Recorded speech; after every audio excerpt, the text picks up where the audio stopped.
Welcome back to DidsburyFM. Welcome back to DidsburyFM. We've got our third speaker or interviewee this evening.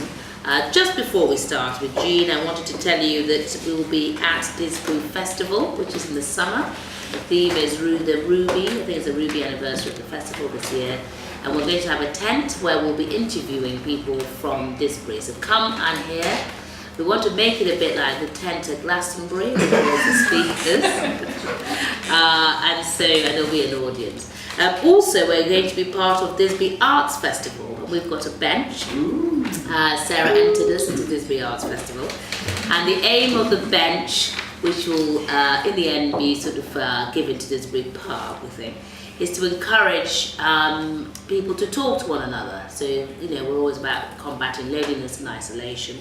And so that's what our project is about. We'd like to record people, so you sit on the bench, you talk to a stranger, and we'd like you all to participate in that, and it'll be around Didsbury Festival. And there's a second part of it as well, so Sarah can tell us about that later. And just before we carry on, we want to thank Neighbourhood Fund, who gave us some money. We Stand Together, which is combating all sorts of discriminatory hate crime, the Joe Cox Foundation, and Forever Manchester. We are a free organisation, so that money just helped us create a few banners and get some recording. So thank you to all those people. Now, onwards and forwards. Jean, welcome. Thank you. Jean, can you tell us, you're Jean Macdonald? That's right.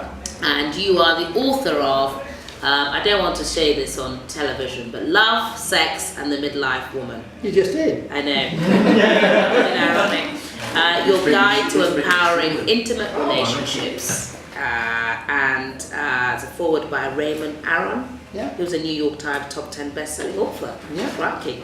And we're just going to talk about your life and how you come to be in Didsbury now, I suppose. Right. And a little bit about the Women's Equality Party, which you're connected to. Yes. And so on. Right. Yeah. So let's start from the beginning. Why did you write that book?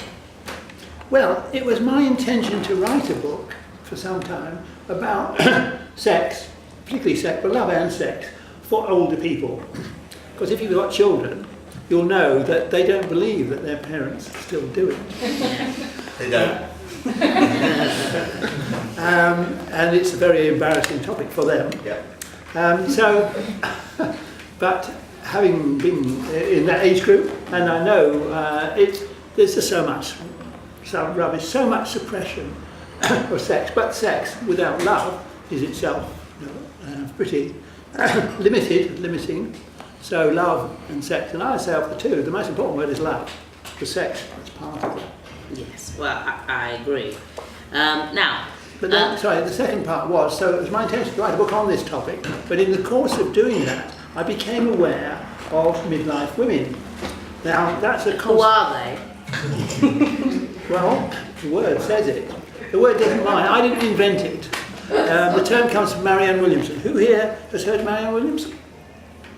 They're not in the midlife, that's why. Tell us. She's an American, very upfront philosopher and very, feminist, but she's mellow feminist. And she wrote a book in about 2005 called The Age of Miracles, that's right, about the new midlife. And it applies to men as well, because in the old days we died at 50, 60. So by the time we completed having our children and bring them up, we were just sitting by the fire waiting to die. Whereas now we've got as long again if we keep ourselves healthy. So this is a great opportunity, and that's what she calls midlife. So the midlife woman is, she I believe has a great opportunity, and you see a lot of it already. A lot of really powerful women doing great work already in our society. But there's so many more hiding in the shadows, afraid to come out. And I think the big job is to help more of them come out so we can change our society so it stays changed for the better. Well, thank you for the plug. So I want to just talk a little bit about, that was a call to action, which is you're really passionate about. Yeah. And I said we'll talk about the Women's Equality Party. But on this sort of event, if you like, should we deal with the Women's Equality Party now? Why are you a big supporter? Well, I just came across it, and my initial thing was to say, it sounds very interesting, but I'll hold back from involving myself in it until I know what the flavour of it was. Yeah. Because if it was a bunch of strident feminists, then really I don't really want to know. So I went to their annual conference, which was in Manchester, the first one that they had, about 3 years ago now. And I was very impressed to see a whole range of both ages and social backgrounds of women who were really committed to trying to make things better for women. And then the other thing I learned was what a rough time so many women, disadvantaged women perhaps more, how tough the system is on them. I mean, they're doing a conference, the Manchester branch is doing a conference on women's journey through the penal system. And they can tell that women get much tougher sentences, much worse treatment, just because they're women. All this stuff has been buried, and people say, oh, women got their equality and so forth. Well, technically, or legally, that might be the case on paper, but in real life, that isn't the case. Yeah. Well, the Equal Pay Act will be 50 years. Yes, and So how often is that abused or not? Oh, extremely. I don't want to get into danger, Yeah. but just on the Women's Equality Party, Yes. Can I ask you, do you see any relevance? Because really, it's a great party, but the policies are unsustainable, and shouldn't they really be part of a mainstream party? Because they still haven't got anybody nominated, elected in Parliament. And I just wondered what your own view was. It's a bit like the Green Party, great policies, but shouldn't they form part of a mainstream party? What's the attraction? Well, I'm afraid it is women need to speak up for themselves, because if you go to any of the major parties and ask them what their view on women's issues are, they're all white and sepulchre. They'll all say, oh yes, we're this, that and the other, all for women and so on. But what are they doing? If you look on the Women's Equality website, what they have achieved in the last 2 to 3 years is significant, particularly in areas like abortion and things like that. There's still so much. Abortion is still a criminal act. Did you know that? Yeah, I did know. Oh, you wouldn't. Of course. But I didn't know that. No, but I suppose my point is that these points are great, but where is the impact? The work is good, but I don't see anybody in Parliament. And so really, are they having, I don't say that as a be and end all, but No. I suppose you can see the point that Yeah, I'm thinking. I agree. Well, my view is that as a pressure group, they can achieve much more, because they use this phrase non-partisan. I'm not sure whether that's quite it, but they'll say they will work with any MP who is prepared to work with them from any party. And so they are able to go along to people and say, okay, what are you doing about this? Rather than have to say, well, our side, when we get in, we'll do this, that and the other. And I thought, that whole style of politics has not served women well. No, it hasn't. Now, Gina, I need to ask you some personal questions, and I hope you can be open to this. I'm ready to go. Okay, good. So I want to talk about gender and your journey with gender. Yes. Were you always Jean? Oh, no. Jean only came along when I was in my early 40s. Oh, right. Now, I don't want to guess about the midlife woman, but when Jean came along, were you ready for Jean, or had you... So who were you before you were Jean? I was John. And because you've got children and you've got a partner, so why did you become Jean? Well, it wasn't a choice. It was like this banging on a door, because as a child I had a great interest in girls and women, their behaviour, their clothes, all this kind of thing, much to my embarrassment, because in those days it was very, boys were boys and girls were girls, and they shouldn't, particularly boys should not interest themselves in anything to do with women until puberty comes along. And then, well, I got into just living the normal life as I was expected to, and so I played it all out. But by the time I was reaching my 40s, I'd done most things that I would expect to do in a married life, and this knocking was coming on the door, and this bloody woman came through the door, and once she got into my life, it was very difficult to get her out. You know, it was like I was taken over by this character. Right. I'm making it a bit dramatic, but it was like that really, and I used to think, what the hell are you doing? But she was very persistent. Yeah. and there was a balance. I mean, eventually it got to the point where both the male and the masculine and feminine came back into balance. But during a 10-year period, really, she took over. Right. And when you say she took over, what do you mean? Well, I lived, and I'm so fortunate to live in Manchester with this wonderful gay community, which was so open and provided the facilities for I and other people of similar persuasion to expand ourselves. I think one day that history should be written about Manchester and its contribution in this field, in the gender thing, because it's not yet really recognised. Anyway, at that stage, I just lived for the time that I could be Jean. The rest of the time I was like Wurzel Gummidge, sort of shuffling around in this unwanted masculine clothes and so forth. So that's what I mean about balance. You know, I now live a life both as a woman and as a man, and in both of them I'm quite happy, and both of them I can put on a respectable show. Yeah. So, and I'm very happy like that. I've never really been interested in what I call going from one end of the seesaw to the other, because I know so many people who thought, once I get to the other end of the seesaw by going through a sex change and all the rest of it, it's not all, they find it's not what they thought it was going to be. Then, they've got the disappointment, and also the fact that they're now committed at that end. They've changed their birth certificate, their passport and all the rest of it. Yeah. And it's difficult to go back. So I'd seen enough disappointment in that area, but it just didn't ever appeal to me either. Yeah. So I've very much gone with the flow, the things that inside me have pulled me forward. Yeah. And got to a point now where I feel quite content. Well, thank you for sharing that. I've got loads of questions now, as you can imagine. But firstly, how did your family feel when Jean took over? Well, interestingly enough, my wife was aware of that in the early stage. In fact, she was always quite interested in how I would look. There were occasions where she put makeup on me and so forth, just to see what I would look like as a woman. So were you quite open with her about Yeah. Jean? Well, let's say this is before Jean came along. So when Jean did come along, she was quite open to that, quite willing to do that. But I never really got to the point where it was sort of, I did it in public. Well, let's say I waited till our children were like 18 before I told them. They were shrewd enough to work it out already, I think. And at that point I said, right, well, I've done my job, I hope, to the best of my ability as a father, but now I'm going to go back and live my own life. They didn't totally accept that, actually, over time. They would pay lip service to it, but their attitude. But did you expect them to? Because that's quite a big... If my father, who's a big African guy, That's right, suddenly turned around and said, I'm Nicholas. I'm Nicola, not Nicodemus. I'd be like, what the hell? Well, I used to say to them, do you want a Peter and John father with a pipe and slippers? Because I'm not that. I'm not able to deliver that, and I don't want to. So,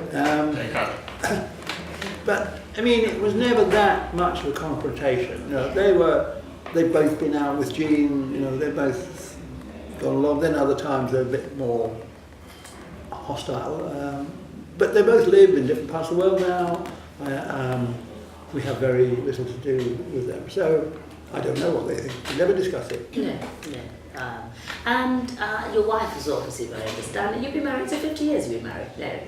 I've been married for more than 50 years, yeah. Crikey.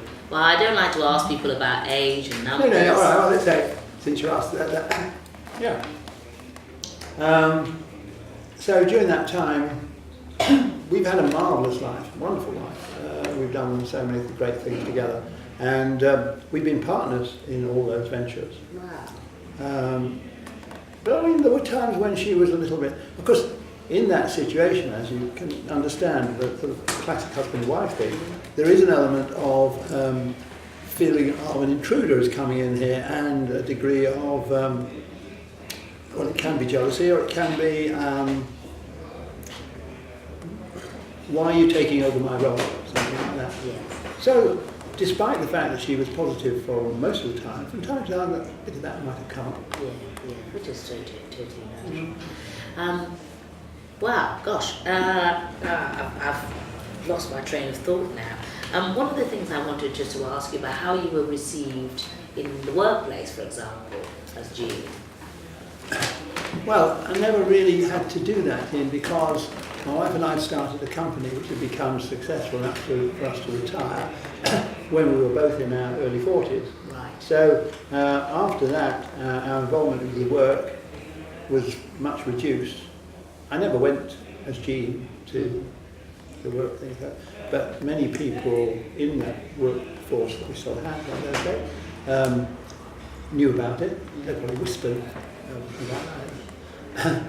I told the director of the company, I said, or told one, I asked her to tell the other, I said, I don't want you being being told by one of our staff, being the first to hear, so now you better know that's another side of my life. Mm-hmm. And, those were, if you like, hopefully sensible precautions. Yeah. But beyond that, I had no reason to involve them. Wow. Can we have a round of applause for...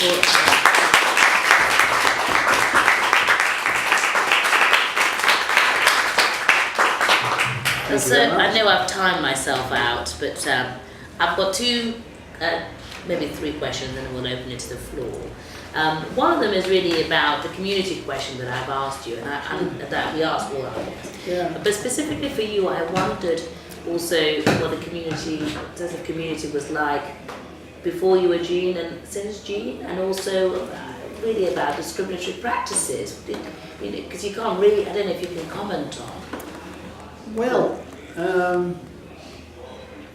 until this time in my early 30s, when I started to make the change, we lived a classic bourgeois life in Brown Hall. We had neighbours and people we knew through our children, school and the rest of it. We just did the standard issue thing that you do. But I'm a great believer in the fact that you've got to do what I call the biological imperative. We're here. Well, our first responsibility is repopulate the planet. So we've got to have children, look after children, bring up, do the best job we can for them. And then, as I said, we would, in the old days, not really have much life left. Now we have. And in that second half life, then that's up to you. So what was the question? Community. What does community mean to you? And then of course, right, yes. Question. Yeah. So the thing about communities, because I've always lived, not always lived, but since this sort of change in my gender issues and so forth, in a kind of twilight world, you've had to associate with people who are of similar persuasion, which is a minority of people. And again, I was very fortunate because in Manchester we had one of the premier groups called Northern Concord, actually called Manchester Concord, which were people who've sort of like gender fluidity would come. Some came from other parts of the world, even Manchester was so famous for it. So that if you like, was a convenient community on the doorstep. Today the weather's taken over. That group has closed down recently, so it seems to be not getting the attendances that they used to get. Yeah. And that's really because online will almost certainly become an alternative. And that's what I feel about community in an area that people come together is great, and it's great for creating a safe space to bring up children and so forth. But it can also be restrictive. Moral, one thing I often talk about is the word moral comes from mores, and mores is what group agreement is okay. Yeah. So people like me and someone are considered by many groups, or used to be, it's not okay because they're different. They do things that are considered abnormal. So those people are capable, potentially outsiders, and occasionally can be discriminated against. So there's a right kind of community, if you like, based on locality, for doing a particular job. But for people who don't fit in, they have to find alternatives. And I'm a great believer in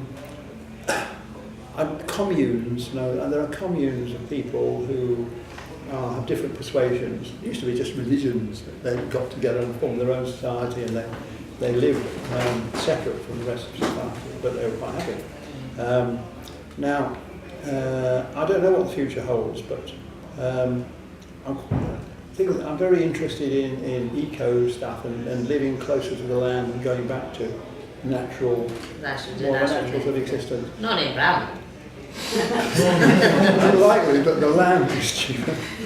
Land values would make that prohibitive. But, Yeah. And what would you spend £1,000 on? £1 million, please. £1 million. It's going down. Come on. Brexit. I know. Yeah. It's not much. All right. So is it 1,000 or a million? It's $1 million. Oh, excellent. So Brexit. now. Pardon? You don't have it now. No, same colour, different rates. I What would you spend £1 million on? Well, I started a charity about 10 years ago, which I would happily give it to, because that charity was based upon inspiration that I got from someone who ran the Bolton Lads Girls Club, and he talked about people who they had helped from really miserable conditions to very successful, to become successful members of society. So what we positioned ourselves, at that stage we didn't have too much money, but we used to use it for vocational training, particularly for people who are ex-addicts. So many of those people had already got cleaned up in terms of getting rid of the addiction and so forth, but in order to be able to earn a living they needed a skill. So we paid for cycle maintenance courses, forestry courses, stained glass window making courses, and we didn't enough money in that. But anyway, so these people had a skill that they could go out and earn a living, and that really put them in a position not to be tempted to go back into whatever their addiction would be. Yeah. So, but today, especially since we've now got £1 million windfall, my dream would be to start some kind of educational facility for those people who've been poorly served by our educational system. And some of them are criminal, some of them are just drifting, but so many of those people will have skills and abilities which the educational system, and I'm sorry our teachers aren't here anymore, but and I'm sure that they do their, but the fact is that the top 40% of children who've got the educational ability get beautiful treatment, get amazing. The others, in one way or another, similarly, get discarded. And those are the people I would like to help. Fantastic. So the final question is this. Nowadays, there are lots of children, or under 60, under 18 age, who are, I wouldn't like to say gender fluid, but they're concerned about their gender, or feel as if they're in the wrong body, and so on and so forth. And so there is a large amount of referrals for treatment and so on. I just wondered what your view was, given that if somebody goes through the whole change in a young age, they're stuck. And however they must feel, which must be awful to feel, that I want to be in a male body, for example, and so I do everything to realise that as my dream. But when there are children, should that really be allowed? I just wondered, because you're stuck. If one child says, I want to be a girl, I want to be a boy, or vice versa, and is class underage, should we really be encouraging that, or do you think that there's space or opportunity for time? Well, let's go back to something that everybody pays lip service to, which is that we have in our physical, emotional, mental makeup both masculinity and femininity. And society has in the past said, right, you're a boy, you're over there, you're a girl, you're over there, and these are the things you can do, these are the things you can play with. And it, from gender, if you like, if you call it, stereotyping, is inflicted from very early age. So now hopefully we're moving to sufficient liberal age where a child originates that they want to do things in the other gender, then hopefully the parents and the school could say, go for it, do it. But because the irony is that changes to do with the body, you can't see. They're under your clothes. So you don't need to do that. If you want to be, if your boy wants to be a girl, dress as a girl and so forth, that's the external stuff. Do it. Go for it. And the same the other way around. Because in many cases, having done it for a while, they might say, oh, well, that was very interesting. I think I'll go back to being a boy. Or whatever. Or on Sundays I'll do that, and then Monday to Friday I'll do the other one. So let people then once they achieve some degree of maturity and they're 18, is it now, or whatever. Then if they want to go for some kind of medical thing, then that's their choice. But they're an adult now. Yeah. 18, they're barely an adult. I'll say for another 10 years. But if that's still what you want to do, then, but you know, if they're 18, then you have to say, right, you're old enough to make up your own mind. Thank you. That's very helpful. Come on, a round of applause. I'm sorry that overran. But now it's opportunity for questions from the lady there. Then we'll also. Sarah, just talking about the idea of a midlife woman, which of course I'm far too young for at the moment, but it's always been something that has been interesting to me. And I remember talking to my mum when I was